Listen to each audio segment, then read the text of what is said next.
Imagine a world where water, the essence of life, becomes scarce. This is not a dystopian fiction but a harsh reality for many across the globe. Water scarcity is a burgeoning issue, an unseen enemy creeping into our lives, affecting every aspect, including our cherished gardens.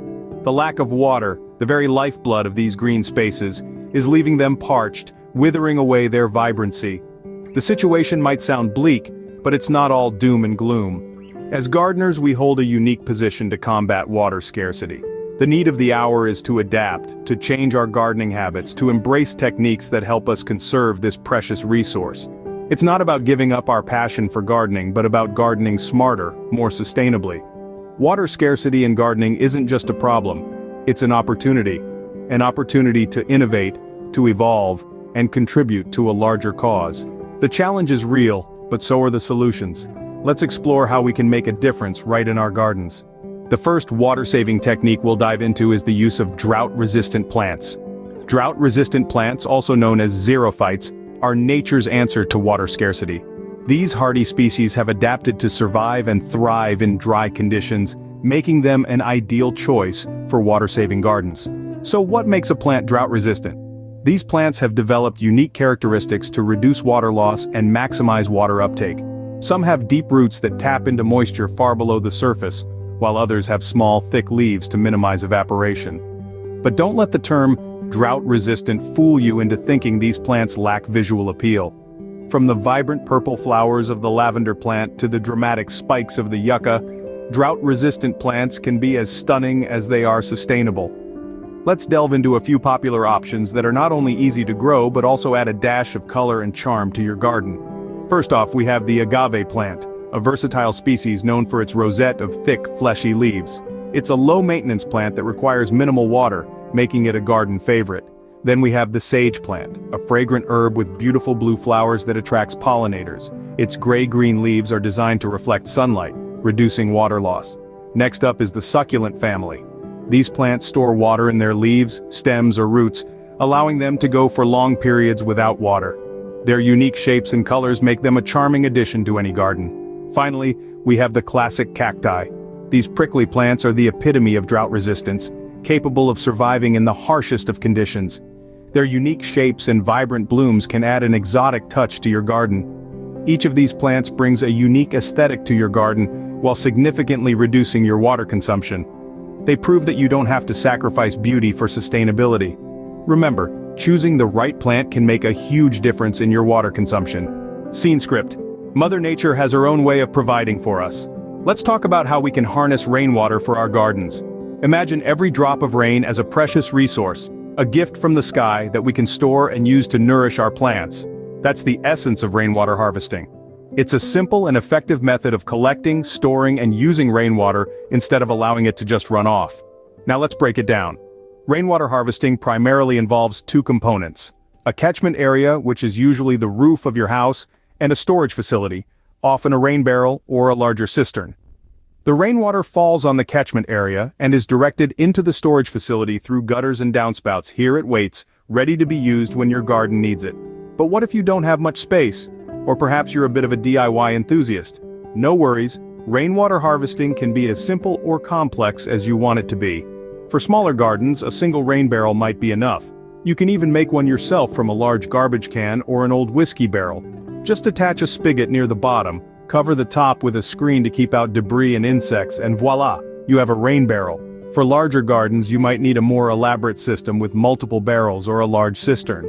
You could also consider incorporating a drip irrigation system, which can be directly hooked up to your rainwater storage, providing a slow and steady supply of water to your plants. Rainwater is naturally soft and free from minerals, chlorine, and other chemicals found in city water, making it excellent for plants. Plus, using rainwater reduces our reliance on municipal water supplies, conserves energy, and can even help reduce flooding and erosion by slowing down the runoff. Remember, every drop of rain is a drop of life for your garden. Rainwater harvesting isn't just a cost-effective solution, it's a step towards sustainability. So let's embrace the rhythm of the rain and turn each rainfall into a source of life for our gardens. Did you know that your soil can be your ally in water conservation? Let's see how. Now, when it comes to water-saving strategies in our gardens, soil plays a vital role. It can be the difference between a garden that thrives and one that merely survives. So how exactly can we turn our soil into a water-saving superhero? Let's dive in. First off, we have mulching. Mulching is the act of covering the soil surface with organic or inorganic materials. This simple yet effective technique provides a protective layer that reduces evaporation, moderates soil temperature, and prevents weed growth.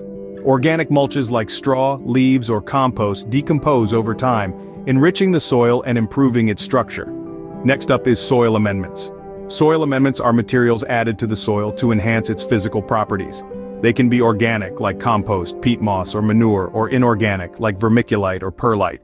When we add these amendments to our soil, they improve its structure, making it more porous. This increased porosity allows the soil to retain more water and nutrients, promoting healthier plant growth. Another technique is the use of cover crops. Cover crops like clover or rye are planted in the off-season. They protect the soil from erosion, suppress weeds, and when turned into the soil, improve its organic matter content and water-holding capacity. Last but not least, we have the practice of no-till or reduced-till gardening. Traditional tilling disrupts the soil structure and dries it out. By reducing tillage, we maintain the soil's structure, allowing it to better absorb and retain water. All these techniques are not just about saving water, they also contribute to soil health, plant health, and ultimately, a more vibrant and resilient garden. So whether you're dealing with a small backyard patch or a sprawling landscape, remember, your soil is more than just dirt. It's a living, breathing entity that, with a little help, can be a powerful ally in your water conservation efforts. With these techniques, your soil will hold on to water like a sponge, reducing the need for frequent watering. Watering your garden isn't just about frequency, it's about efficiency too. When it comes to efficient watering, two methods really stand out: drip irrigation and soaker hoses. Let's take a closer look at both. Drip irrigation is a watering technique that delivers water directly to the root zone of plants. This method is fantastic because it minimizes water waste through evaporation or runoff. Picture it like this: instead of showering your plants with water and hoping it seeps down to the roots, drip irrigation is like handing each plant a personal water bottle. This method ensures that your plants get exactly what they need, right where they need it. Now let's talk about soaker hoses. These are hoses that are designed to weep water along their entire length. You lay them out in your garden, ideally covered with mulch to prevent evaporation, and they slowly seep water into the surrounding soil. It's like a long, slow drink for your plants, and they love it. Soaker hoses are especially good for watering large areas or long rows of plants. Now you might be wondering, when is the best time to water my plants? Great question. The answer is early morning or late evening. Why? Because during these times the sun is low and temperatures are cooler, meaning less water will evaporate before it can soak into the soil. It's all about making every drop count and reducing waste. But remember, even the most efficient irrigation system won't help if you're watering too often. Plants, like people, don't like to have wet feet all the time. Overwatering can lead to problems like root rot and can make your plants more susceptible to pests. So check your soil moisture levels regularly and adjust your watering schedule as needed. Efficient irrigation is a game changer, reducing water waste and ensuring your plants get just what they need. By adopting these practices, you'll not only save water but also create a healthier, happier garden. So why not give it a try? Your garden and our planet will thank you. We've explored a range of techniques that can drastically reduce water use in our gardens. We started with the beauty and practicality of drought-resistant plants, which require minimal water to thrive. We then dove into the world of rainwater harvesting, discussing methods for collecting and storing this valuable resource, regardless of garden size.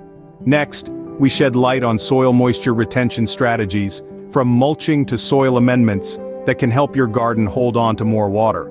We also touched on efficient irrigation practices, introducing you to drip irrigation, soaker hoses, and the optimal times to water your plants.